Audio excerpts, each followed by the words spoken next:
Here we are down the Civil Extension Lab, and today we're going to look at the experiments that Kevin Weller's doing on the visibility of signs through smoke.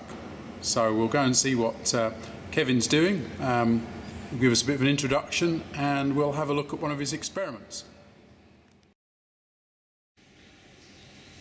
So this is my tunnel, and essentially what I'm trying to do is to measure the visibility of photoluminescent exit signs.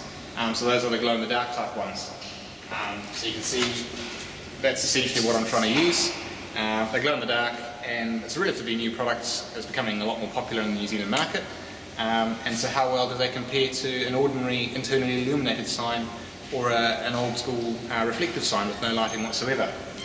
So essentially what I've got here is a 12-metre long tunnel, and I'm filling this up with theatrical smoke.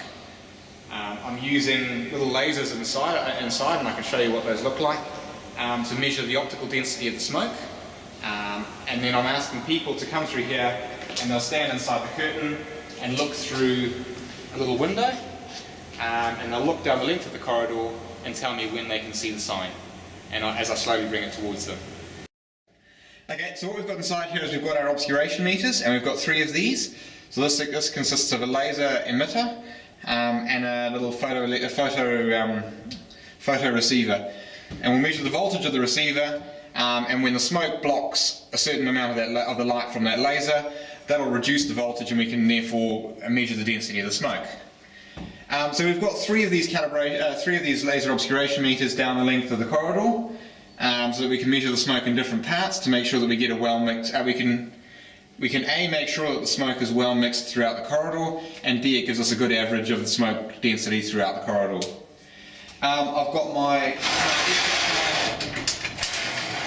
as you can see, my exit signs are on a rail here, so we can stand outside the box and we slowly pull the sign towards the observation window at the end of the corridor, and basically just ask people when they can identify the sign. So when they can see that there's something through some form of sign shining through the murk, when they can read the sign and tell me which way the arrows are pointing, and when it all looks reasonably clear. So when you can make out that there's a man and you can see his feet, and you can see if I've put him upside down or something to that effect. In terms of smoke generation, we've got a theatrical smoke generator further down the corridor. So that just generates theatrical type smoke. It's harmless, it's not poisonous or anything else, which means that we don't have to conduct this experiment in a lab with special smoke handling capabilities. Righto, so we've just loaded a sign in there, and we're going to show you what it looks like when we pull it towards the window.